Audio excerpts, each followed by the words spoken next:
Grandpa Izzy loved the fights, otherwise known as professional wrestling. That's the only thing that I ever saw him watch on television when back in the 1960s we lived in a two-family house with my grandparents. They were tasked with watching me and my sisters after school while our parents were at work. After homework time was TV time. My grandfather would sit with us while my grandmother fixed dinner. Sometimes, if she was making chopped liver, that Jewish staple, she would direct Grandpa to a folding chair set up in front of the TV. Grandma would hand him an ancient wooden chopping bowl, nicked and carved with the scratches of 1,000 meals, and a heap full of cooked chicken livers and onions. Grandpa would obediently chop the mixture with an equally ancient red-handled blade. Chuckling gleefully while watching the professional wrestlers contort on the black and white screen, he would shout my grandma's name, "Ray, Ray," whenever he saw a dangerous-looking maneuver.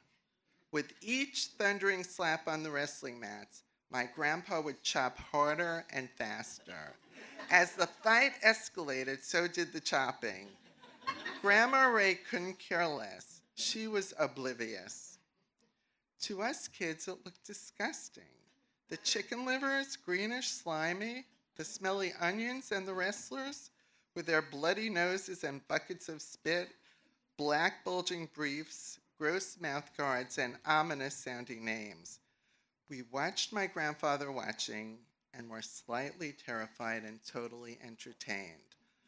Full circle evisceration. Short and stout with a heavy Yiddish accent, Grandpa Izzy seemed perpetually happy. To me, he looked like a Jewish Louis Armstrong, bald, shiny head, round face, and the widest of smiles.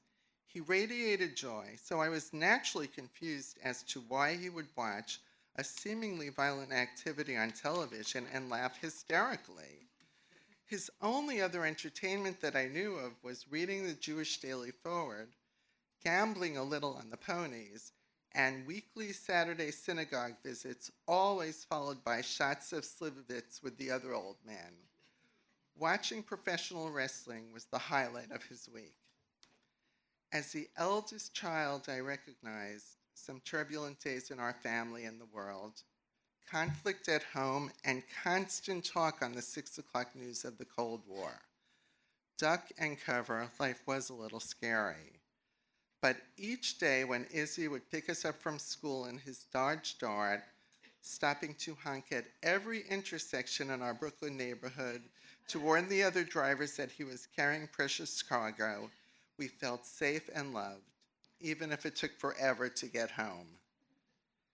The television wrestlers were a spectacle. They were pretending that professional wrestling was a true sport. We kids didn't know, but Izzy knew and he loved it anyway. There's even a word for it in wrestling. Kayfabe. That's Kayfabe, the suspension of disbelief. Pretending something is real when it's not. Izzy, once a 17-year-old immigrant from a little village in Ukraine, had fought a war, lost family members, built a business, lost a business, found a wife, lost a child. Why remember the sad things in life when you could decide to remember to forget? That's kayfabe. Maybe we were a little ahead of our times. When we watched Gorilla Monsoon wrestling on TV in the 1960s, who knew he would be the one to fight in the legendary battle against Andre the Giant? Or that superstar Billy Graham style would be an inspiration for the now infamous Hulk Hogan? I don't remember ever feeling moved by a professional baseball or football game, except maybe that first Mets and Yankees game after 9/11. But the memory of my grandfather chopping chicken livers in an old wooden bowl while watching the antics of professional wrestlers brings a little mist to my eyes. Or maybe it's the onions.